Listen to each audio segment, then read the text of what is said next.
हमारी माँ बहनें बैठी हैं, इनसे थोड़ा सा अर्ज कर लूं।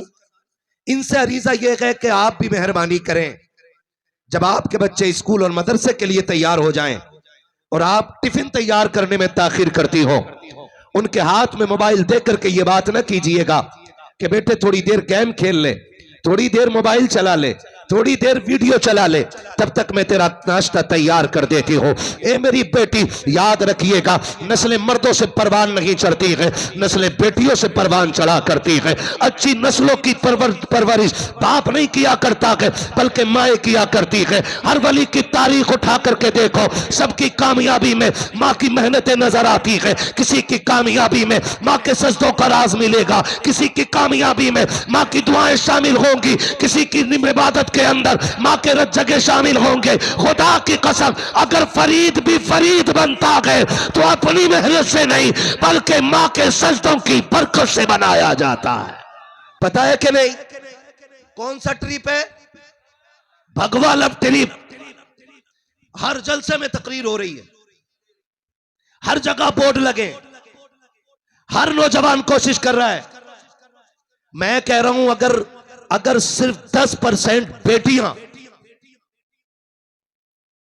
इस लगी आग को बुझाने की कोशिश शुरू कर देना, तो फिर किसी बदतमीज की मां ने उतना दूध नहीं पिलाया है जो खातून जन्नत की कनीजों को धोखा दे करके लेकर के चला जाए। हमारी बेटियों को एक्टिव होना पड़ेगा, कनीज़े उम्मे हमारा बनना पड़ेगा। आपको आप तारीख बदलनी पड़ेगी, ताकि अगर 100 साल के बाद भी हिंदुस्तान की आज की तारीख लिखी जाए तो लिखते हुए हाथ ना कांपे, कोई बेगैरत कौम कह के आवाज ना दे, कोई कौम को बददस्तूर कह करके आवाज ना दे। मेरी बेटियों, इतनी एक्टिव हो जाओ, अगर आज की तारीख लिखी जाए तो दुनिया ये लिखे कि जब बेटियों को बेदीन बनाया जा रहा था तो बेटों से आगे दीन बचाने के लिए बेटियां आ गई थी और कहा था, सुनो, अगर मर्द अली के गुलाम है तो बेटियां खातून जन्नत फातिमा ज़हरा की कनीज है। नारे तकबीर, नारे रिसालत, रूहे बिलाली कॉन्फ्रेंस, हजरत अल्लामा मुफ्ती हम्माद साहब तिबिला, माशाल्लाह बहुत एक्टिव होना पड़ेगा मेरी बेटियों। किसी भी लड़की के बदचलन होने की खबर मर्द को बाद में होती है, औरत को पहले हो जाती है। कोई घर उस वक्त तक बर्बाद नहीं होता जब किसी की बदकिरदारी में जब तक मां का हाथ शामिल ना हो। अगर बेटी किसी कैफे में पकड़ी जाए, किसी होटल में पकड़ी जाए और मां कहे मुझे पता नहीं था, तो मैं 101% कहता हूं कि यह मां झूठ बोल रही है। समझ रहे मेरी बात? मां 101%। और माओ से कहूंगा, सुनो, अगर औलाद बदकिरदार होने लगे, कदम बहकने लगे, तो शोहर से छुपाने की कोशिश मत करना। शोहर से छुपाने की कोशिश मत करना, इसलिए कि शोहर घर का बादशाह है और तू घर की वजीर है, और औलाद मिल्कियत और रियाया है। अगर वजीर बादशाह से झूठ बोले तो सल्तनत कायम नहीं रहती है, सल्तनत वही बचती है जिस सल्तनत का वजीर अबू बकर जैसा होता है, जिस सल्तनत का वजीर उमर फारूक आजम जैसा होता है। सल्तनत वही पासदार रहती है जिसका वजीर उस्मान गनी जैसा होता है, मौला अली जैसा होता है। हक है, वाह बाबा। मैं इससे खुल के और क्या कहूं आपसे? बेटी बदकिरदार होती है, शोहर सुबह से शाम तक कमाने जाता है। कहां जाता है? बोलो बोलो। कमाने जाता है। कुछ हफ्ते भर के लिए जाते हैं, कुछ महीने भर के लिए जाते हैं, कितने तो ऐसे भी परदेसी मजबूर होते हैं जो साल भर के लिए भी जाना पड़ता है। जबकि औलाद छोड़ना, इसका दर्द मरने से ज्यादा होता है। औलाद की जुदाई क्या होती है, ये उस परदेसी से पूछो जिसकी ईद अपनों के बगैर परदेश में हो गई हो। अपनों की जुदाई क्या होती है, ये उस परदेसी से पूछो कि जिससे ईद के दिन भी गले मिलने वाले लोग नजर नहीं आते। और मैं आपसे भी कहना चाहता हूं अगर आपका भी एक बेटा परदेश में है और 3 बेटे हिंदुस्तान में हैं, तो उस परदेशी की कमाई का पैसा हिंदुस्तान वालों पे खर्च करके उन्हें नए कपड़े पहना के नवाब बना के न टहलाइए। यह भी एक दर्द है मुआशरे का। एक बेटा 10 साल परदेश काट के आता है और जब हिंदुस्तान आता है तो 0 0 0। इसने 10 साल कमाया, रिजल्ट किधर गया? पता चला सोने की चैन वो पहन रहा है जो यहां ठलुआ टहल रहा है, कलफ लगे कपड़े वो पहन रहा है जो यहां टहल रहा है। बापों से कहूंगा औलाद के साथ ना इंसाफी ना करना। याद रख, तू औलाद का बाप है।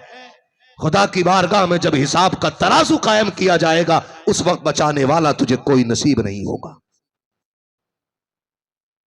आप भी ख्याल कीजिएगा, जो बेटा परदेश रहता है कम से कम मुट्ठी बांध के इतना बचा के रखिए कि जब वो परदेश से पलट करके आए तो फिर उसे किसी की मजदूरी करना ना पड़े। तो मैं अर्ज कर रहा हूं, मर्द को बाहर निकलना है सुबह से शाम तक। बेटी वो घर छोड़ के गया, किसके हवाले? बोलो। बीवी के हवाले। किसके हवाले किया उसने? बेटी जैसी कीमती चीज, बेटी जैसी लाकीमत शय, वो एक बीवी के हवाले कर जा रहा है। सुन, बेटियां 4 हैं लेकिन तेरे हवाले। इनकी परवरिश का भी ख्याल करना है, इनकी तरबियत का भी ख्याल करना है। और जब वो पलट के शाम को आता, पूछता बताओ क्या हाल है, बीवी सारा हिसाब दे देती है कि नमक कम पड़ गया था, मैंने मंगाया, दाल इतनी थी तो मंगानी पड़ी, लहसुन प्याज कम था वो सारा मंगाया। लेकिन कभी ये नहीं बताती है कि आज तेरी बेटी बेपर्दा घर से निकल गई थी। ये सबसे पहले डांका गया मर्द के हक पे बीवी का। ये सबसे पहला सितम है मर्द के साथ औरत का कि आज जब पहली मर्तबा बेटी नंगे सर निकली है तो ये राज शोहर से छुपाया क्यों गया है। कहती सुन, आज बचा रही हूं, कल नहीं बचाऊंगी। और जब बीवी पहली मर्तबा बेटी को बचा लेती है ना, फिर बेटी समझ जाती है कि अब ये मेरे खिलाफ कभी जाने वाली नहीं है। सुनना, मैं बहुत कुछ कहना चाह रहा हूं, मैं खुल के नहीं कह रहा हूं, मगर इशारतन मैं बहुत कुछ कहना चाह रहा हूं आपसे। पहली मर्तबा माएं जब झूठ बोलती हैं तो बेटियां जरी हो जाया करती है। मेरी बेटी, तेरा उसूल तो ये था, अगर आज बेटी का कदम उठा था तुझे शोहर को बिठा के कहना था। आज बेटी समझदार हो गई है, मैंने बेटी को मेकअप करते देखा है, आज बेटी को शीशे के आगे संवरते देखा है, लगता है बेटी के रिश्ते के दिन करीब आ गए हैं। मेरे सरताज, इससे पहले कि हमारे मुंह पे काली पोत दे कोई, बेटी के हाथ पीले कर दिए जाए, इससे पहले कि हमारी इज्जत पे आंच आ जाए, हमारी बेटी को इज्जत से रुखसत कर दिया जाए, शोहर से खुल के कहने की जरूरत नहीं है। इशारतन इतनी बात कह दोगे, शोहर होशियार हो जाएगा। इससे पहले कि घरों की इज्जतों की दीवारें टूट जाएं, इससे पहले कि घरों की इज्जतें चौक में नीलाम हो जाए, घर के बड़े को चौक में गालियां दी जाने लगे, बाप को बाप न कह करके बड़ुआ और दलाल कहा जाने लगे। ए मेरे घर की रखवाली करने वाली बेटी, हर राज को शोहर से बता ताकि सल्तनत में होने वाला फितना उठने से पहले दबा दिया जाए। अगर राज शोहर पे खोल दिए जाते हैं तो फिर घर बर्बाद नहीं होते, घर आबाद होते हैं। लेकिन शर्त यह है बीवी को फातिमा ज़हरा बनना पड़ेगा और शोहर को हैदर कर्रार बनना पड़ेगा। नारे तकबीर, नारे रिसालत, मसलके आला हजरत, रूहे बिलाली कॉन्फ्रेंस। वाह वाह वाह वाह। इसको थोड़ा आवाज दे दो, इतना दे दो कि थोड़ा दूर से भी कैच कर। हाँ, अब मुंह रख के बोलना पड़ रहा है, तवज्जो है सारे लोगों की। मैं बेटियों से कहना चाहूंगा, मेरी बेटियों एक्टिव हो जाओ और याद रखो, बड़ी बात करने लगा हूं, अल्लाह करे ये जहन में आ जाए। ये जो लवर होते हैं ना, लवर यानी कि लोफर, लोफर यानी कि निकम्मे ठलुए, बद किरदार, बद तीनत, बद चलन, ये तुमसे सबसे बड़ा झूठ बोलते हैं कि मैं तुझसे सबसे ज्यादा प्यार करता हूं। ये इनका सबसे बड़ा झूठ है। मैं बड़ी से बड़ी कसम उठा के कहता हूं कि जितना प्यार तुझसे तेरा बाप करता है ना, उतना तेरे मिलने वालों में, रिश्तेदारों में, दुनिया में कोई इतना प्यार तुझे नहीं कर सकता है। ये मेरा चैलेंज है हर बेटी को। ये 3 घंटे नाली पे बैठ के मच्छरों से कटवाने वाला आशिक, ये कहता तेरे लिए मैं आसमान जमीन पे ले आऊंगा। ये सबसे बड़ा झूठा है, इसलिए कि ये दावे तब कर रहा है जब तुझे जवानी की दहलीज पे देखा है। ये तेरा आशिक तब बना गए जब तुझे इसने हुस्न की मलका पाया है। इसने जमीन और आसमान एक तब किए गए जब तू इसके लायक नजर आई है। दिल टूट जाता है, दिल। कुछ दिन पहले अभी थाने की रिपोर्ट है, एक बेटी गैर के साथ भागी। बाप कह रहा मेरी टोपी मैं तेरे पैरों में रखता हूं, बेटी लौट चल। और उस बच्ची ने कहा था तू मेरा क्या लगता है मुझे पता ही नहीं है।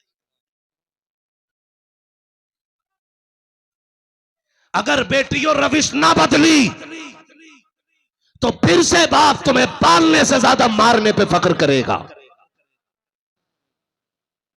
गलत नहीं कह रहा हूं। अभी जो 1400 साल से जिंदा हो, इसे फातिमा के किरदार ने बचा रखा है। अगर मेरे नबी ने यह न कहा होता मेरी फातिमा मेरे जिगर का टुकड़ा है, तो जितनी बेटियों ने बाप के मुंह पे कालिक पोत दिया है, इतनी बेटियों के बदले में आज बेटियों को कत्ल करना शुरू कर दिया जाता। बहुत कड़वी बात कह रहा हूं मैं, और याद रखिएगा मैं चापलूसी करने नहीं आया, दलाली करके पैसे रोल के नहीं लेके जाने। मैं चाहता हूं कयामत में जब सनाउल भी आए, ये उलमा भी आए, ये मजमा भी आए, और पूछा जाए सनाउल बता जलसा क्यों किया था, कहे मालिक तेरे महबूब के लिए। तो खातूने जन्नत के बेटे आके कहे फरिश्तों इसे जन्नत में लेके चलो, ये हुक्म मेरी मां का आ गया है। मैं बेटियों से कहना चाहता हूं, क्या ना किया बेटियों ने, बाप की कुर्बानी, और बेटी बाप से करी मुझे क्या पता तू लगता क्या मेरा। पुलिस वाले से कह रही मैं इसको नहीं जानती हूं, लेकर चले जाओ। बाप की चीख निकल जाती है, सुन मेरी बेटी अगर तुझे याद ना हो तो मैं याद दिला दूं। जब तू माँ के शिकम में आई थी, दुनिया को खुशी हो गई थी, घर में चिराग जलने वाला है। तेरी दादी ने कहा था पोता आएगा तो मीठा तकसीम होगा। तेरे चचा ने यानी कि चचा ने कहा था तेरे के अगर भतीजा आएगा लड्डू बांटूंगा। तेरे तमाम रिश्तेदारों ने नाम सोचे थे, नाम अब्दुल गफ्फार रखेंगे, अब्दुल रहमान रखेंगे। एक के मुंह पे भी फूटा लफ्ज नहीं आया था कि बेटी आएगी तो आयशा कहा जाएगा, बेटी आएगी तो फातिमा कहा जाएगा। तुझे तो कोई आने की तवक्को भी नहीं कर रहा था, किसी को यह पसंद भी ना था कि तू दुनिया में आ जाए। सबने मीठों के ऑर्डर किए, लोगों ने नाम सोच के रखे। जब दर्द ज़ह शुरू हुआ है, विलादत की तकलीफ में मां को लेकर के हॉस्पिटल ले जाया गया है, रात के 3 बजे फोन आता है कि मुबारक हो बेटी आई है। दादी बिस्तर पे गिर गई, चचा ने कमरा बंद कर लिया। दुकान वालों ने कहा था मीठा लेकर के चले जाओ, सबने कहा नगीचा किए। का ऑर्डर क्यों दिया था, का अगर भतीजा आता तो मीठा बांटते, पोता आता तो मीठा तकसीम करते। अब घर में बेटी आ गई है, अब मीठे की जरूरत नहीं रह गई है। खुदा की कसम सबके चेहरे उतर गए थे। सुन, जब सबने मुंह मोड़ा था, मगर तेरे बाप को पता चला है कि मेरे घर में बेटी आ गई है, वो हॉस्पिटल से भागा नहीं था, कदम पीछे नहीं हटाए थे। उसने कहा था डॉक्टर जल्दी करो, मैं अपनी बेटी को देखना चाहता हूं। खुदा की कसम आज जिसके मुंह पे कालक पोत देती है बेटियां, इस बात की कुर्बानी को जरा देखो तो सही। ये गया था तेरी मां के पास और तुझे करवट में लेटा देख के इसने अपने बाजू फैला के कहा था मेरे जिगर के टुकड़े को मेरी गोद में दे दो। जब दुनिया तुझसे नफरत कर रही थी तब तेरे बाप ने कहा था लोगों तुम न जाने क्या समझते हो, लेकिन मैं समझ रहा हूं आज बेटी ही नहीं आई है बल्कि खुदा की रहमत भी आ गई है, मेरे हिस्से की जन्नत भी आ गई। नारे तकबीर, नारे रिसालत, मसलके आला हजरत, रूह बिलाली कॉन्फ्रेंस, हजरत अल्लामा मुफ्ती हम्माद साहब किबला। हाय हाय, बहुत अच्छा, बहुत उम्दा, सुभान अल्लाह। मेरी बेटी, वाह। अगर कोई मजनू झूठ बोले कि मैं तुझसे सबसे ज्यादा प्यार करता हूं, वाह, तो एक बार मुड़ के बाप की टूटी हुई जूती की तरफ देखना हक है। वाह, कि जो 10 साल वो टूटी चप्पल को सिलवा के पहनता रहा ताकि मेरी बेटी के इज्जत और दुपट्टे पे कोई पाबंद ना लगने पाए। वाह, क्या बात, उसकी बहुत कुर्बानी याद कर। जी। और और आज बेटियां कितनी आसानी से कि जी जवान हो गई हूं, इसका बड़ा फायदा उठाया जा रहा है। हम जवान है, अपनी मर्जी के मालिक है। हम जवान है, अपनी मर्जी के मालिक है। तुझसे किसने कह दिया कि तू कलमा भी पढ़े और कदम भी अपनी मर्जी से उठाए? ला इलाहा इल्लल्लाह का मतलब ही यह है कि तुम्हें जमीन पर रहना है तो खुदा की मर्जी से जीना पड़ेगा। यह मतलब ला इलाहा इल्लल्लाह का है। आप कलमा पढ़े और उसके बाद शरीयत में अपनी मनमानी करें। मुझे कुछ भी नहीं, लाखों बेटियों के बारे में खबर मिली कि मुर्तद हो गई, लेकिन मैं कसम खा के कह सकता हूं कि 99% वो बच्चियां थी कि जिन्होंने सिर्फ दुनिया सीखी थी, दीन नहीं सीखा था।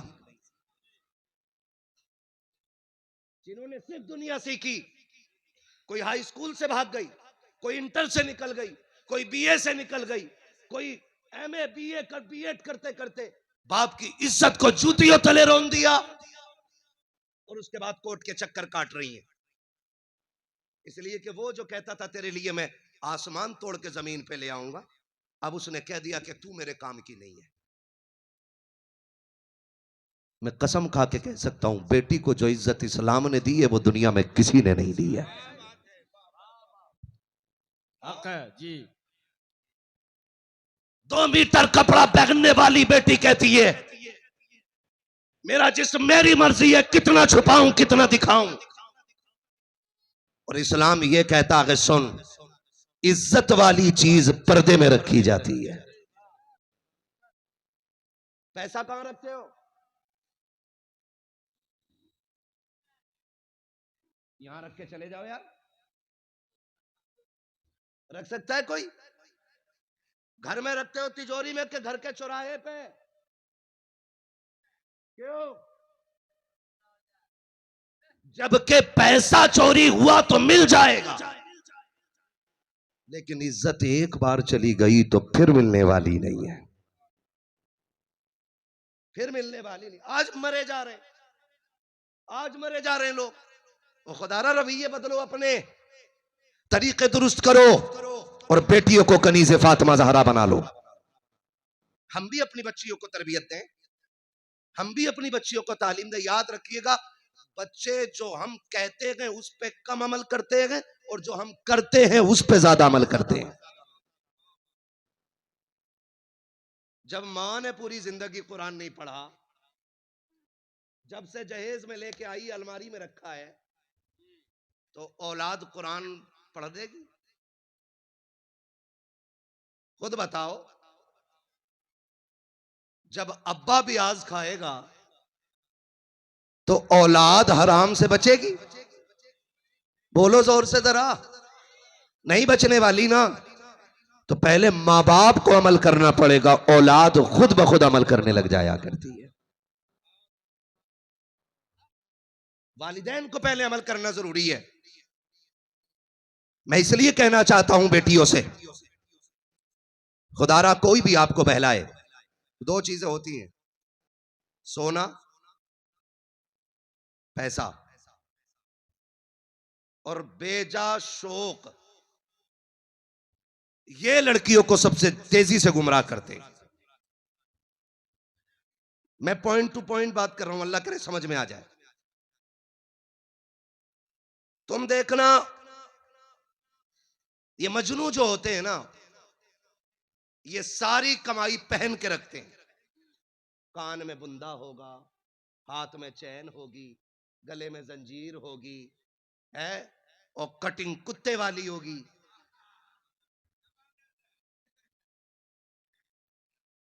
कुत्ता कटिंग क्यों बोला मैंने पता है? सोच रहे हो कि कुत्ता बाल कटवाता है क्या? फिर भी मैंने कुत्ता कटिंग क्यों बोला? कभी देखना आप खुजली वाला कुत्ता,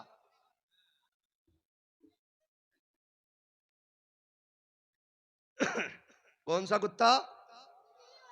जहां तक उसके पंजे पहुंचते हैं वहां तक बाल बचते ही नहीं, और बिल्कुल कमर के बीचों बीच बाल खड़े रहते हैं उसके, क्योंकि रीढ़ की हड्डी पे उसके पंजे पहुंचते ही नहीं। ऐसे ही है, बिल्कुल साफ जैसे गंजा, और यहां बाल खड़े, और बटन खोल के लफंगा यूं आस्तीन में चढ़ा के दावत में आए तो मौलवी के यूं कोनी मार के कहता हटो।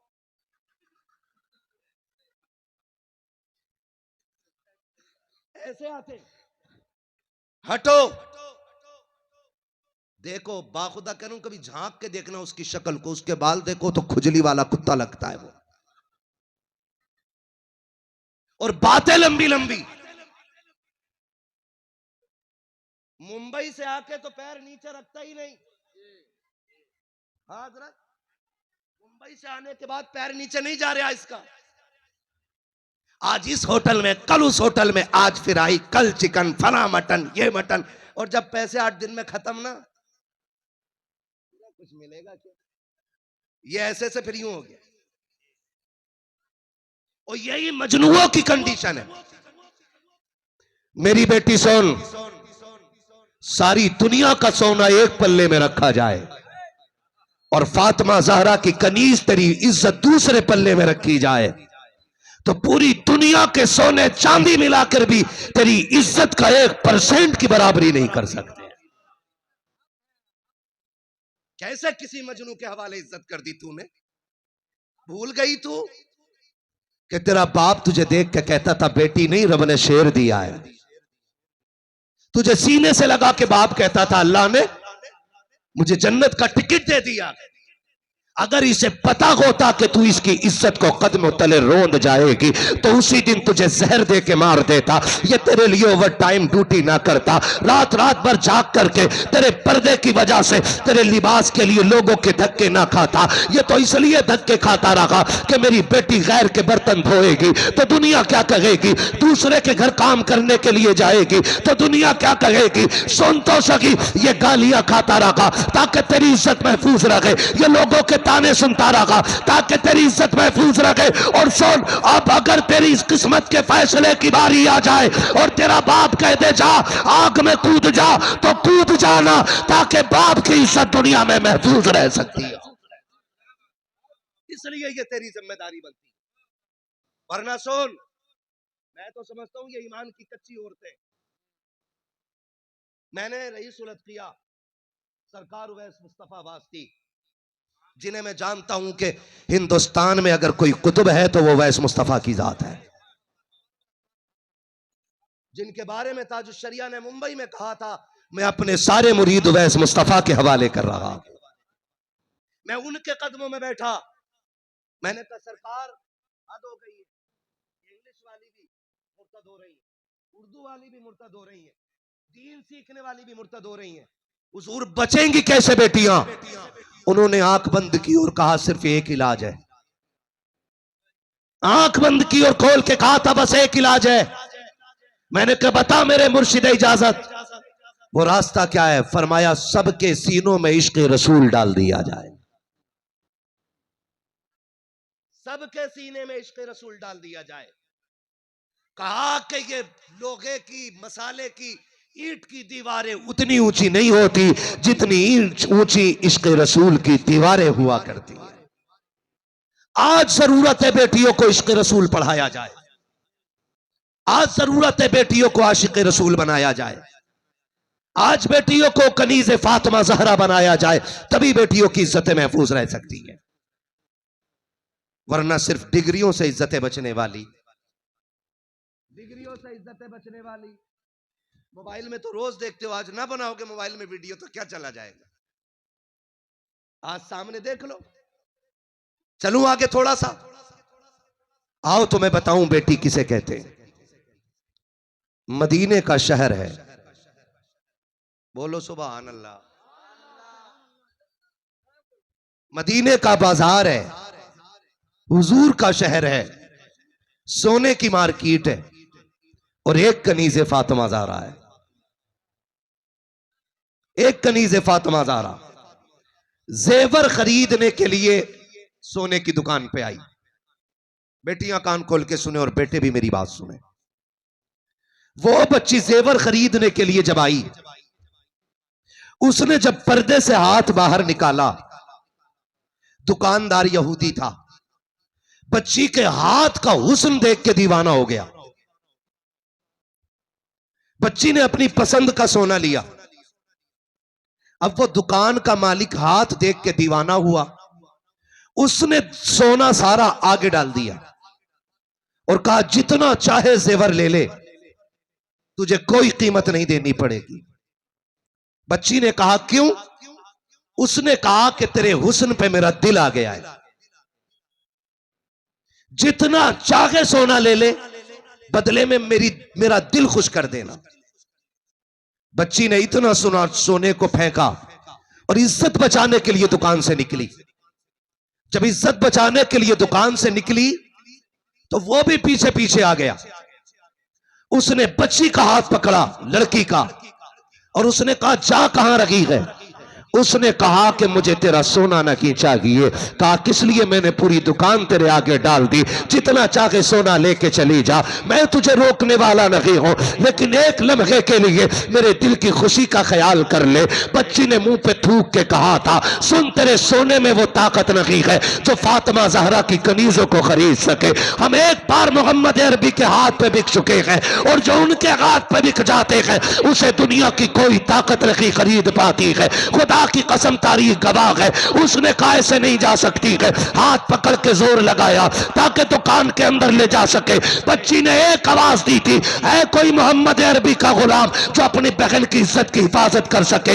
यहूदियों की मार्केट है, यहूदियों का बाजार है, एक मोहम्मद अरबी का गुलाम थैला लेकर के सौदा खरीदने आया है। वो सौदा खरीद रहा था, बच्ची की आवाज उसके कानों से टकराई है, उसने सौदा तो फेंक दिया है। उधर दौड़ा जिधर बच्ची की आवाज आ रही थी, वहां जाकर के देखा यहूदी ने बेटी का हाथ पकड़ा हुआ है और उसके साथ जबरदस्ती कर रहा है। ये नौजवान आगे बढ़ा, इसने तलवार के दस्ते से उसके हाथ पे वार किया, हाथ बेटी का छुटाया, बेटी को कमर के पीछे खड़ा किया और कहा खबरदार, अगर मां ने दूध पिलाया है तो हाथ उठा के दिखा, जो हाथ बेटी की तरफ उठेगा वो कंधों पे सलामत नहीं लगेगा। जब इतनी बात मुस्लिम नौजवान ने कही है, उसने अपनी बरादरी को आवाज दे के कहा था, लोगों आओ देखो तो सही, बाजार भी हमारा है, इलाका भी हमारा है, लोग भी हमारे हैं, लेकिन इसकी हिम्मत तो देखो, ये अकेला तनहा पूरी बिरादरी को चैलेंज कर रहा है। आओ जरा इसकी औकात दिखाई जाए। सारे यहूदी दौड़ आए हैं, सैकड़ों तलवारें एक जवान के सामने निकल आई है। तनहा बहन की इज्जत का रखवाला सैकड़ों के मुकाबले में खड़ा हो जाता है। कहा था बता तो सही, क्या कर लेगा? कहा इसकी इज्जत बचाऊंगा। तो कहा था यहूदियों ने, अकेला के अपने आप को तो देख, 100 को कैसे रोक लेगा? उसने कहा अगर बचा ना सका, कम से कम बहन की आबरू पे मर तो सकता हो, ताकि दुनिया जान ले कि गैरत वाले भाई बहनों की इज्जतें लुटवाया नहीं करते, बल्कि जिंदगी के सौदे कर दिया करते हैं। कहा खबरदार, ये मेरी बहन लगती है, इसे हाथ न लगाना। जब इतनी बात इसने कही है, खुदा की कसम, उस जवान ने जब ये बात कही है, यहूदियों ने कहा था ये तो रहने वाली कहां की है, तू रखने वाला कहां का है, इससे तेरा रिश्ता कैसे बना है? उस बेटी ने जब इतनी बात सुनी है, बेटी ने कहा था सुन, कुछ रिश्ते ऐसे होते हैं जिन्हें बाप बनाते हैं, ये वो रिश्ता है जो रसूल पाक ने बना दिया। नारे तकबीर, हाय हाय हाय, माशाल्लाह, या रसूल अल्लाह, जिंदाबाद जिंदाबाद जिंदाबाद जिंदाबाद, अल्लाह अकबर, या रसूल अल्लाह, बहुत जिंदाबाद। सुभान थके आप लोग? नहीं थके ना? जरा बोले या रसूल अल्लाह। इतनी जोर से बोलो कि जाने वालों को पता चले जलसा भी हो रहा है। बोले जरा या रसूल अल्लाह। हाँ जी, चलूं आगे। उसने कहा ये रिश्ता वो है जो हुजूर ने बनाया है। एक यहूदी आगे बढ़ा, देखें तेरी जुर्रत। एक यहूदी आगे बढ़ा, जैसी उसने तलवार निकाल के ना बेटी की तरफ हाथ बढ़ाया, पलक झपकी, दीवाने की तलवार उठी और उसका धड़ सर से अलग तड़प रहा था और सर अलग तड़प रहा था। ये पहला सर कट के जब गिरा उस मैदान में, अब यहूदियों के खून में आग लग गई कि देखो तनख्वाह सैकड़ों के बीच में और जरूरत, एक आया, दो आए, 10 आए, अब चारों तरफ से तलवारें चलने लग गई है। ये झगड़ा शुरू सुबह से हो रहा है। तो पैर हो गई तलवार चलते चलते, तो पैर तक तनखा जवान तलवार चलाता रहा, लेकिन सैकड़ों में कहां तक तलवार चलाता। कई की गर्दनें काट के जमीन पे फेंक दी, फिर तलवार धीमी होने लग जाती है, बाजू जवाब देने लग जाते हैं। बहन बेटी दूर खड़ी देख रही है, तलवार जब धीमी होने लगी, अब बेटी को एहसास होने लगा अगर तलवार रुक गई तो मेरी इज्जत चली जाएगी, अगर ये तलवार रुक जाएगी तो बहन की आबरू लुट जाएगी। अब तलवार धीमी हो रही है, इसलिए कि वक्त ने थका दिया है। सैकड़ों का मुकाबला अकेला कहां तक करता। तलवार चलाते चलाते जब बाजू धीमे होने लग गए हैं, अब बच्ची की आंख में आंसू आए हैं। उसने उसी राह में सजदे में सर रख के रो के कहा था, मौला तुझे तेरे महबूब की फातिमा का वास्ता है, आज मेरी इज्जत की हिफाजत फरमा ले। अगर आज मेरी इज्जत रुट गई, कयामत तक के लिए दलील बन जाएगी कि नबी के मदीने में उनके कलमा पढ़ने वाली बेटी की इज्जत महफूज नहीं रखी थी।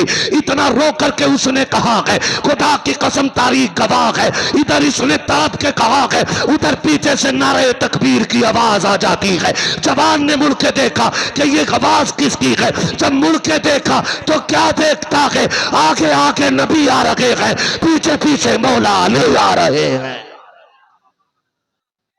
अल्लाह अकबर। खंजर चले किसी पे तड़पते हैं हम अमीर, सारे जहां का दर्द हमारे जिगर में, सारे जहां का दर्द हमारे जिगर में है। उनके लिए रो के तो देखो मदद आती है कि नहीं। और फिर जब देखा शेर खुदा को तो यहूदी फरार हो गए, बेटी की इज्जत भी बच गई। मैं कहना चाहता हूं बेटी, अपनी इज्जत का ख्याल कर। अल्लाह ने जो इज्जत तुझे बख्शी है ना, दुनिया में उसकी कोई कीमत ही नहीं है, कोई कीमत नहीं है।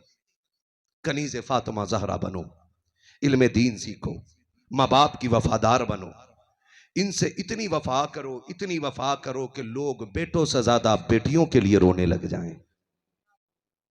आपसे भी थोड़ी बात कह दूं, ये तो बेटियों के लिए बात थी। आपसे कहना चाहता हूं कि जब बच्चे जवान हो जाएं तो बराबरी की तलाश के चक्कर में उम्रें न बढ़ाना। अभी बराबरी का रिश्ता नहीं मिलने यार। बराबरी का क्या भाई, तू 9 फीट का है,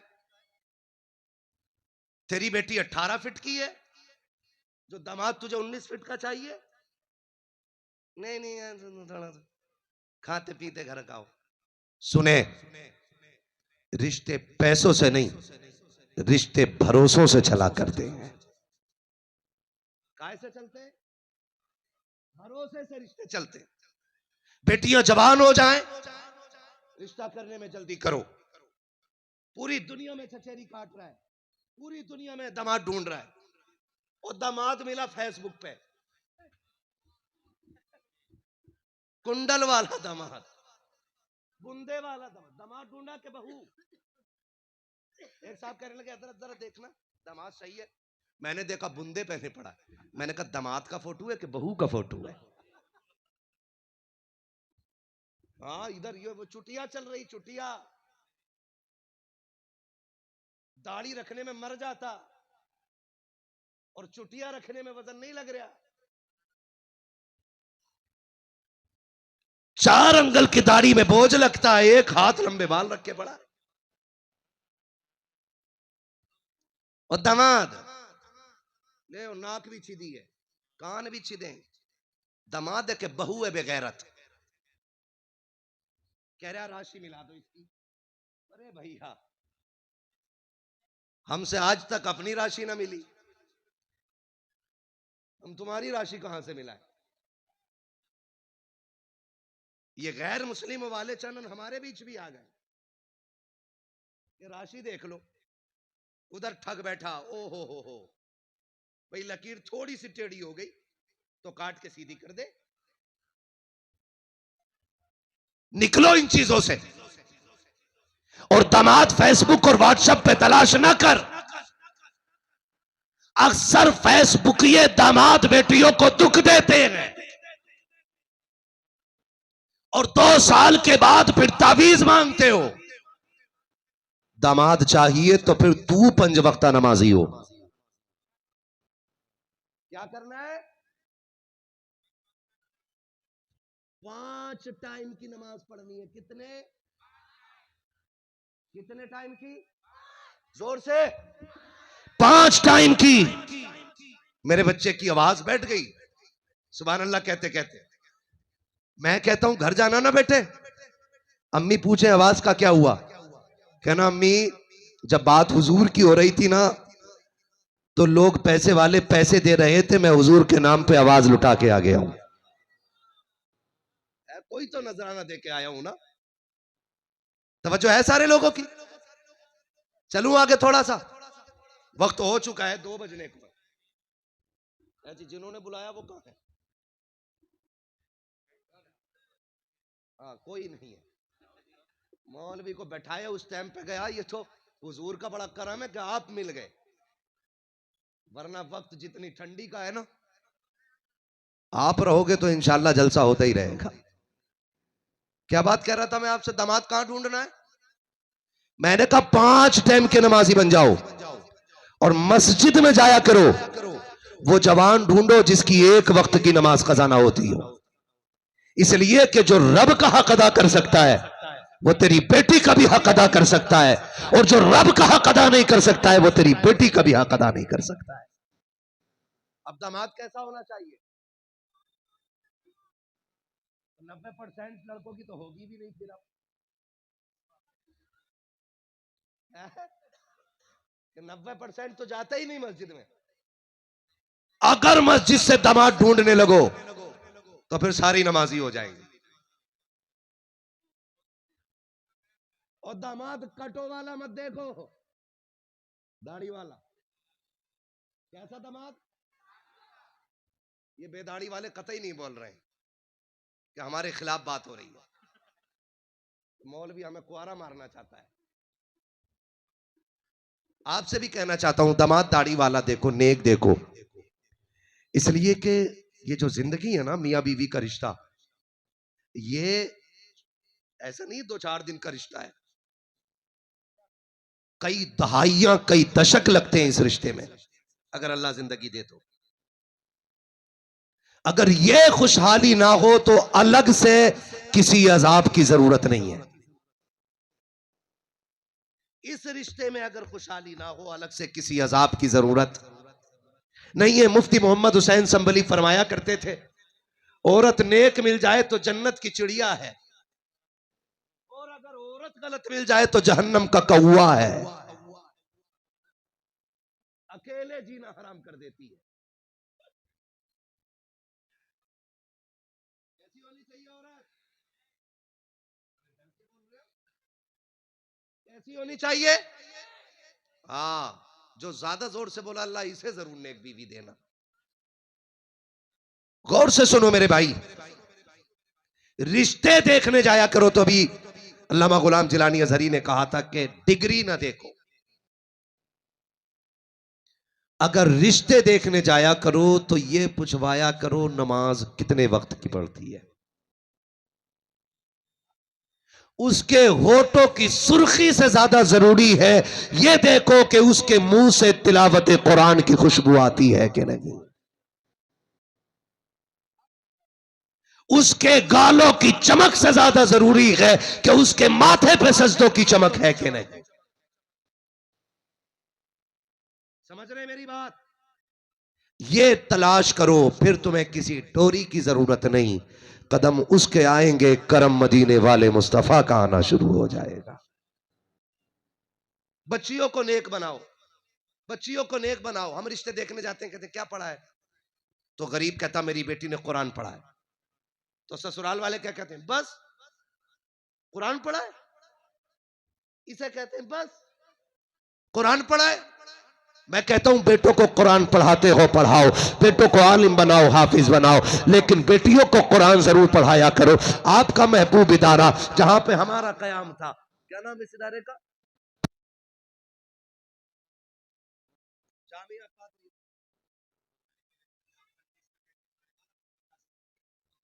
होने वाली बात नहीं कहता। अल्लाह सलामत रखे, फरमाइश लोग लेके आते।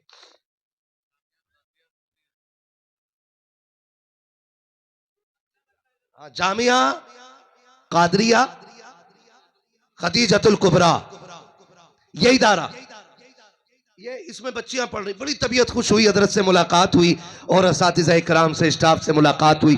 बड़े अच्छे अखलाक के मालिक हैं, बड़े नेक लोग हैं, तबीयत खुश होगी। मैं आपको बताना चाहता हूँ, सिर्फ बेटों को कुरान पढ़ाते हो, मैंने भी कुरान पढ़ा, इन्होंने भी पढ़ा, इन्होंने भी पढ़ा, इन्होंने भी पढ़ा, सबने कुरान पढ़ा है। गारंटी के साथ कहता हूँ, पहली बात तो फुर्सत नहीं मिलती है पढ़ने की, बिजनेस में लग जाए, काम में लग जाए, फुर्सत नहीं मिलती। अगर मिलती है तो बाई से बरकत पढ़ के, जहां तक पढ़ के छोड़ दिया जाता है। मगर मैं कहना चाहता हूँ, बेटियों को कुरान जरूर पढ़ाया जाए, इसलिए कि अगर तुम मर जाओगे कब्रिस्तान में होगे, बेटियां हिंदुस्तान के अंदर होंगी, अगर इनकी उम्र 70 साल भी हो जाएगी, लेकिन जब भी ये कुरान लेकर के बैठेंगी और आखिरी आयत की तिलावत हो रही होगी, आखिर में कहेंगी सदकल्लाहु मौलाना अज़ीम। ये कहते कहते ख्याल आएगा, ये वही कुरान है जो बाप ने मुझे पढ़ाया था, यही वो कुरान है जिसकी फीस बाप ने अदा की थी। खुदा की कसम, बेटियां 70 साल की भी हो जाएं, जब भी कुरान पढ़ेंगी, हाथ उठा करके मरने वाले बाप के लिए दुआएं जरूर करेंगी, इसलिए कि बेटियां जब तक जिंदा रहती है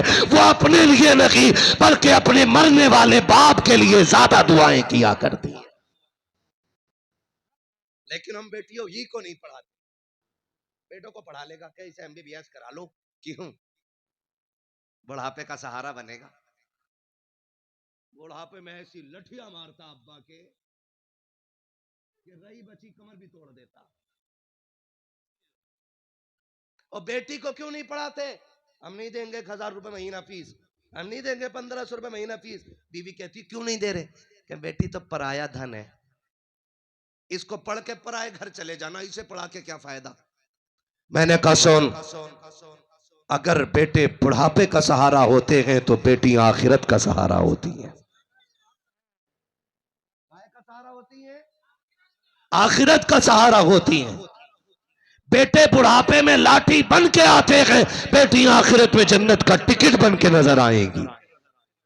इसलिए बेटों पे 10 लाख लगाने वालों, 1,00,000-2,00,000 बेटियों पे भी लगा लिया, इन्हें भी पढ़ा लिया करो।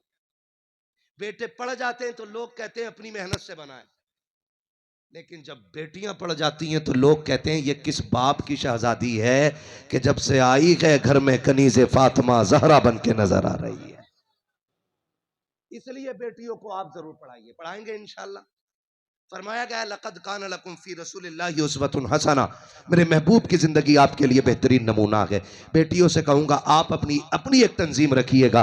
आपको पता चले किसी बेटी का कदम बहक गया है तो बेटियां जाके उससे बात करें, 3 बेटियां उसको सिखाएं, उसे बताएं बेटी की जिम्मेदारी क्या होती है, बाप क्या होता है। खुदा की कसम अगर बेटियां इतनी एक्टिव हो जाएंगी ना तो फिर किसी बाप की बेटी किसी गैर के बिस्तर पे जाकर के नहीं लेटेगी, बल्कि जितना काम मर्द कर रहे हैं उससे कहीं ज्यादा काम हमारी कौम की बेटियां कर सकती हैं। कर सकती हैं कि नहीं भाई? कर सकती है। इसलिए बेटियों को भी एक्टिव होना पड़ेगा, इसलिए कि बात अब हमारे ईमान पे आ गई है। और आपसे गुजारिश है कि आप आसान कर दें शादियां, ताकि बेटियां ज्यादा से ज्यादा शादीशुदा हो सके। महंगी शादियों का तमाशा बंद करें, जितना सस्ता हो सके निकाह उतना सस्ता करें, ताकि बेटियां ये कह सकें शुक्र है कि रब ने हमें हुजूर की उम्मत में पैदा फरमाया है। करेंगे इंशाअल्लाह, करेंगे इंशाअल्लाह। खुदा सलामत रखे, शादी आसान करें। कितने लोग कोशिश करेंगे इंशाअल्लाह आसान करने की? अच्छा, कोई जवान ऐसा है जो ये वादा करे कि मैं जहेज की डिमांड नहीं करूंगा? डिमांड नहीं करूंगा, ना लेने वाली बात नहीं कर रहा हूं मैं, डिमांड मांग के नहीं लूंगा। बहुत कम लोग हैं।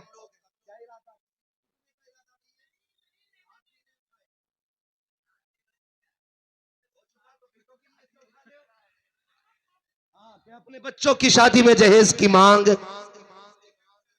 जहेज की मांग नहीं करेंगे। चच्चा नहीं उठा रहे, लग रहा बेड के चक्कर में चच्चा भी नहीं करेंगे ना इंशाअल्लाह। जो बेटी वाला दे दे आंख बंद करके ले लो, लेकिन मांगना, क्योंकि मांगने वाले इतने कुत्ते होते हैं, कह रहे आप बुलेट ही लूंगा और 8 दिन बाद कह रहे मौलाना ले रहे हो कि मेरी बुलेट? मौलाना कह रहा मेरी खुदा 8,000 तनख्वाह है, तू क्यों बेच रहा? कह रहा तेल बहुत खा रही है। कम से कम इतना तो तेल पिला जितना तूने गरीब का खून पिया है। इतना तो पिलाना तेल जितना तूने गरीब का खून पिया है। 8 दिन बाद बुलेट बिक जाती है। और ये अब्बे लोग जो बैठे ना, अब्बे फादर, ये जो लिस्ट लिए घूमते हैं बेगैरत कि ये सारा सामान चाहिए, इस बुढ़े को एक भी दिन उसमें का सामान यूज करने नहीं मिलेगा है? बेड की पिलाई छू छू के अब्बा देख रहा कितनी मोटी है, और सनीचर एक दिन भी नहीं बैठेगा तू इस पे। तू अपनी आखिरत बर्बाद क्यों कर रहा है? कासाबी दिखा रहे मेरा बेटा मेरा। तो मैंने तो यहां तक देखे ये नंगे लोग जहेज मांगने वाले शाम को ट्राली भर लाते हैं, डीसीएम भर लाते हैं, पिकअप भर लाते हैं, और सुबह को फाता पढ़ने जाओ ना, आधा सामान कमरे के बाहर पड़ा है। ये क्यों नहीं रखा? कमरे में जगह नहीं थी। इससे 26 साल में एक कमरा नहीं बना, और उसे भरने के लिए प्रेशर करता लड़की वालों पे। मैं उस शख्स को कुत्ते से बदतर मानता हूं जो जहेज मांग के लेता है, इसलिए कि कुत्ता फेंका हुआ खाता है और ये मांगने वाला छीन के गरीब से लेता है।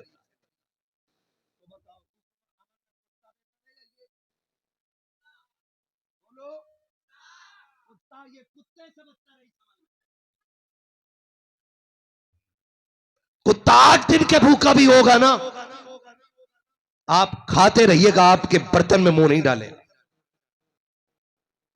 आप जो दे दोगे कुत्ता वही खाएगा। लेकिन ये तो किडनी बिकवा देता है, जमीन बिकवा देता, बाप की हवेली बिकवा देता है।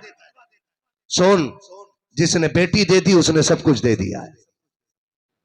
अच्छा खुद एक बात बताओ, 10 लाख मांग के लिए तुमने लिए?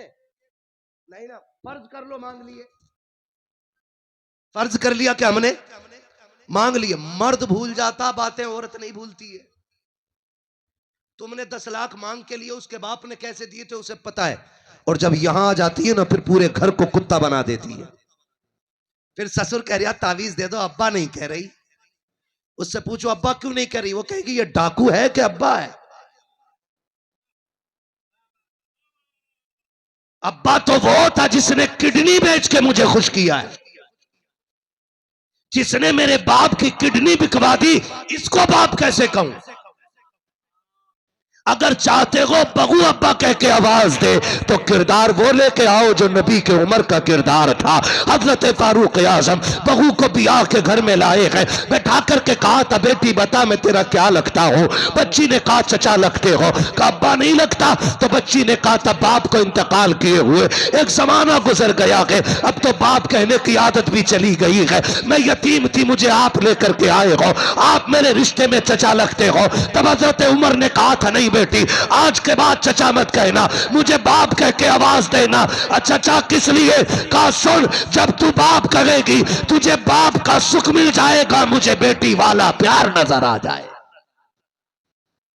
मरे जा रहे हैं कि अब्बा ही नहीं कह रही। वो जालिम तुझे अब्बा क्यों कहे? तूने उसके बाप की 10 लाख की जमीन बिकवाई है। अभी तो तुझे कुत्ता बनाया, अभी उसे बनाएगी जिसके निकाह में है। मर गया था बुलेट के चक्कर में। तू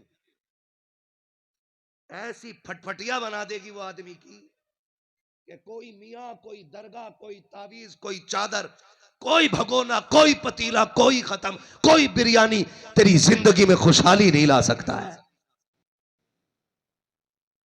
समझ रहे हो मेरी बात? अगर चाहते हो घर अच्छे रहे, तंग दस्त बच्चियों को इज्जत दे दो, पूरी जिंदगी तुम्हारी इज्जत की हिफाजत करती रहेंगी।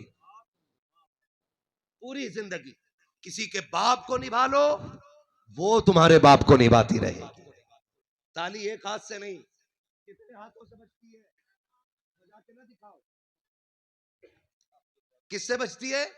दोनों हाथों से। ये रिश्ता ये मोहब्बत कुछ इस तरह निभाओ, कुछ हम कदम बढ़ाएं, कुछ तुम कदम बढ़ाओ।